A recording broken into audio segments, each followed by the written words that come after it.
Rebonjour en ce dimanche 24 septembre 2023. Cache, première, deuxième, troisième et la quatrième vidéo, toujours sur cette route dans la zone du premier campement. Et vous allez voir que ici les travaux sont abandonnés. Et regardez ce véhicule, regardez. Vous voyez là, vous voyez. Eh ben là le monsieur il va aller au garage. Vous entendez le bruit. Je vais pas filmer la plaque du monsieur. Alors, ça, c'est mal fait. Les travaux sont à l'arrêt. Donc, à chaque 100 mètres ou 10 mètres, c'est ça. Ce sont des îlots de boue. C'est-à-dire que Groa a commencé les travaux, ensuite Groa a arrêté les travaux. Ici, il n'y a même pas l'ombre d'un seul pavé. Donc ceux qui habitent là-bas. Mais en Suisse, ce que je constate, c'est que il y a pénurie d'eau dans cette zone. Donc à la route, sur l'axe, qu'ils ont dénommé, vous avez vu la première vidéo, la pancarte Association des orphelins démunis et abandonnés. Donc ici, on va plutôt retourner l'intitulé sur la pancarte de Groa, l'entreprise, le cabinet Génitech et le ministère des Travaux publics du Gabon, qu'au premier campement, ce sont les orphelins abandonnés et démunis de la route.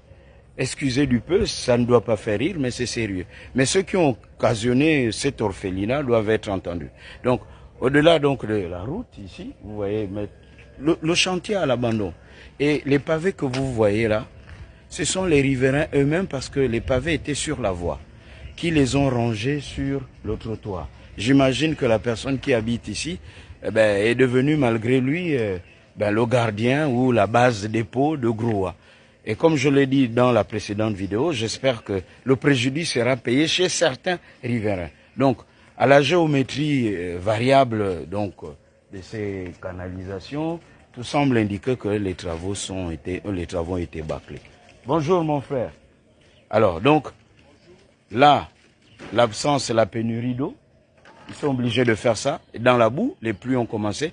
Donc, il faut aussi que le ministre qui a géré le chapitre de l'eau réponde de ses actes.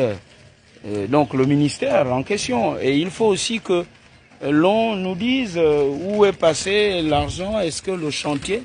Ça ne vous gêne pas que je filme, non? Non, ça... Merci, Frangin. Et donc... il ne faut pas non plus que ceux qui ont le fameux projet Pied-Pal, le réseau d'extension d'eau, il faut que tout ceci remonte à la surface et de façon cash. Et je pense que très bientôt, nous allons nous retrouver pour évoquer ces grands dossiers. La suite, à la base vie de Groa, ici au premier campement, dans la zone nord de Libreville, dans la commune d'Akanda. J'ai les pieds dans la boue. Mais ce n'est pas du tout cash. Mais là, nous allons tout faire pour que rien n'a été fait cash pour le Gabon, que ceci soit désormais tout a été fait cash pour le Gabon. La suite.